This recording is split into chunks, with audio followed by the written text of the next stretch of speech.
Hey everybody, welcome back to the Jeremy Redmond Daily. Today, I want to talk about a topic near and dear to me. And that is, are you even obsessed? Are you even obsessed? If you're not obsessed, you ain't in my orbit. The only orbit you're in is the gum chewing. Packet of gum chew, Dave. Packet of orbit gum chew. That's the only orbit you're in. Because here's what happened. I once weighed an abominable 207 pounds. Fat picture, Dave. Fat freeze. And that was disgusting. I hated myself. Hated myself. I want that on record. I was always fit until like my early 21, 22 or something. And I ballooned up to 207. And I'm only like 5'7", dude. Measure stick, Dave. No, I'm making you do. So, and I'm only 5'7". So it looks disgusting. Picture, Dave.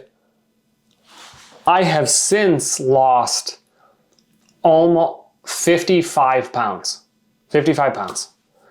Skinny picture, Dave? No, I don't have that. And I know these things are very, very hard to attain. You can go to starting a company and doing this, but I'm going to take this weight loss thing because it's very relatable, right? There are a lot of people out there, the older we get, like the more out of shape I feel like we get on average. And it's fine. Love yourself. If you don't hate yourself for being a fat tub of lard, like I was, totally fine. I'm not here to fat shame. I'm not here to shame anyone. I'm here to shame myself. Fat picture, Dave. And the only reason why is for so long my identity was being in shape and being fit and like being a good looking guy, whatever. Shucks. For so long, that was my identity, right? Being somewhat fit. You know, like I'm not perfect. I'm not the best looking person, like honestly. So for me though, it was like a confidence thing.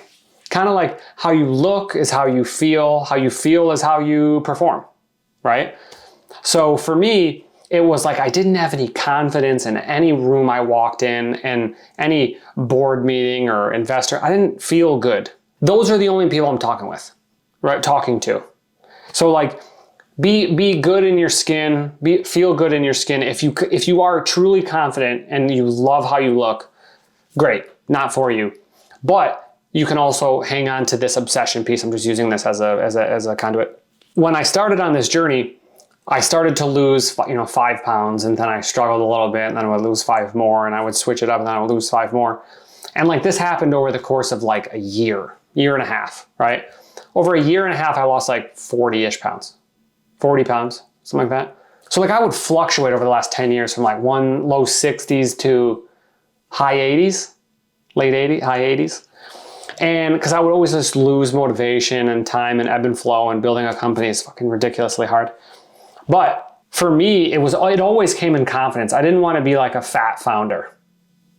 I know how all this sounds, but this is just my take, right? Like how I felt. If you're comfortable with being a fat founder, be it. Do it. I love you for it. It's all about your comfortability or not. Not saying nothing about the health benefits of anything. When I exercised, I felt really good, right? When I saw results, I was addicted. And what ensued was me talking about it all the time. Everything. Every walk my wife and I would go on, it was, the activity on my Apple Watch was this, or like, okay, I'm going to do 10 days of that. Whatever it was, it started to consume my life. Like, and I even had like a diabetes, scare, I would say, where like I was pre-diabetic at one of my last physicals or whatever. This is how fat I was. And just in case you don't know, I went down some horrible YouTube rabbit hole of diabetes. This is horrible. It's, to me, the way I was, is worse than cancer. because at least most cancers can be cured. Diabetes is not curable. Diabetes type 2, I don't know either type, but like not only is it not curable, but it's self-inflicting.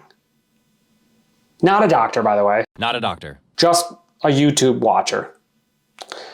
So this started to consume my life. And it's like everything, like from artificial sweeteners to like how many calories you're burning to consuming and your deficits and, circuit training and Orange Theory and working, running 2 or 3 miles in the morning in addition to this and hitting goals before my next physical.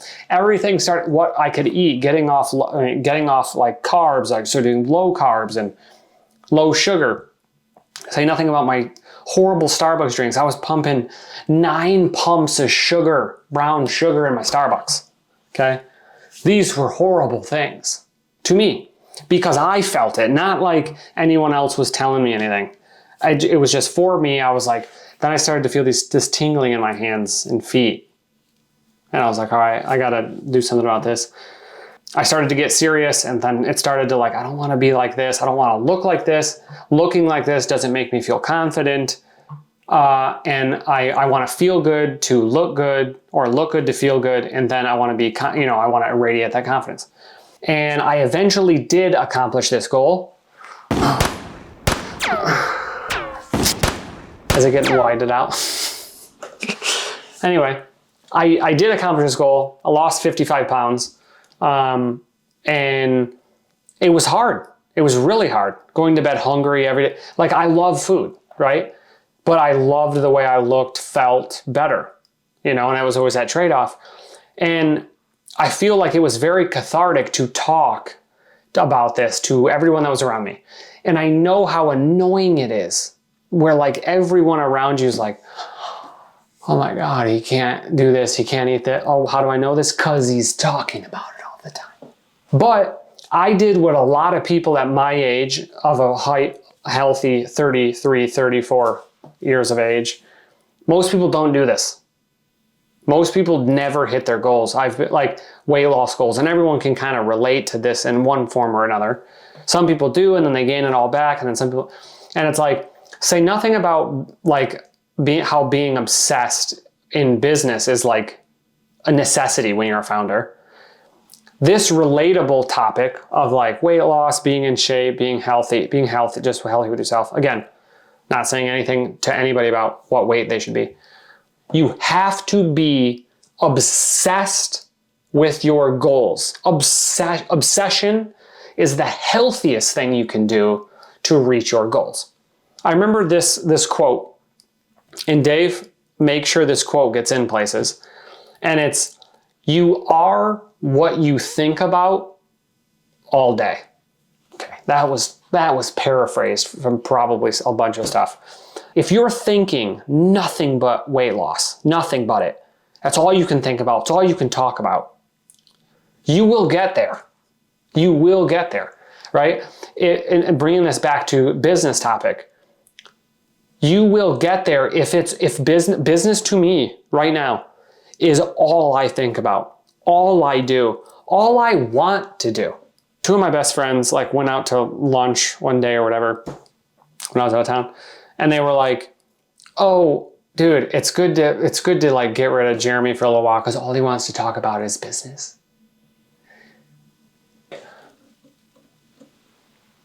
Get out of here. Anyway, and I just laughed because it's like, I'm not ashamed of wanting to just talk about business. There are a couple topics like film, entertainment, exercise. I don't even like talking about exercise anymore. I've hit the goal, right? Like, but business and entrepreneurship and foundership and these are things that I'll talk about all the time. I eat, sleep, breathe. My wife can't escape it. God thank her. Dave can't escape it. He's got to edit these videos every day, 7 days a week. I'm so sorry, Dave.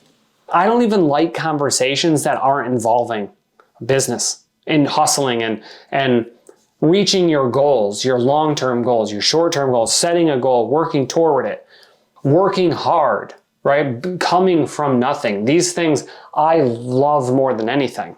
Okay? I believe anyone can attain what they want if it's all they think about. There's a book out there, Grant Cardone's book. Couldn't get through it. I have a love-hate with Grant Cardone.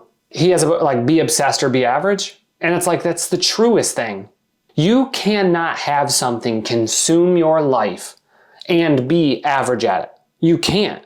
It's the one thing that you will do constantly, right? I would say even if your love and obsession was basketball, you could do something other people can't do. You're above average in basketball player, right? Because that's not that. It's not like you're an NBA player, but on the street courts, you're going to be better than the average person if you're obsessed with it. If you're truly obsessed, shooting every day, dribbling every day, doing it 6 hours, working at fucking Chipotle because you didn't want the Wall Street job your friends got because you wanted to train 8 hours a day. If you're that obsessed with it, you will be above average. You will be better than other people.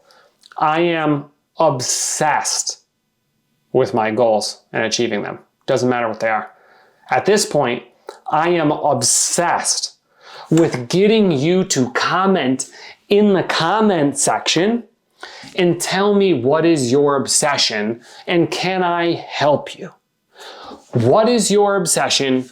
Can I help you? David, scissor this, put it as a short because that's where everyone's listening, and say this. Comment, what are you obsessed with? Like, that's it. Come on. What are you obsessed with? Get in here. I want to know what you think about all day because I know exactly then what you are.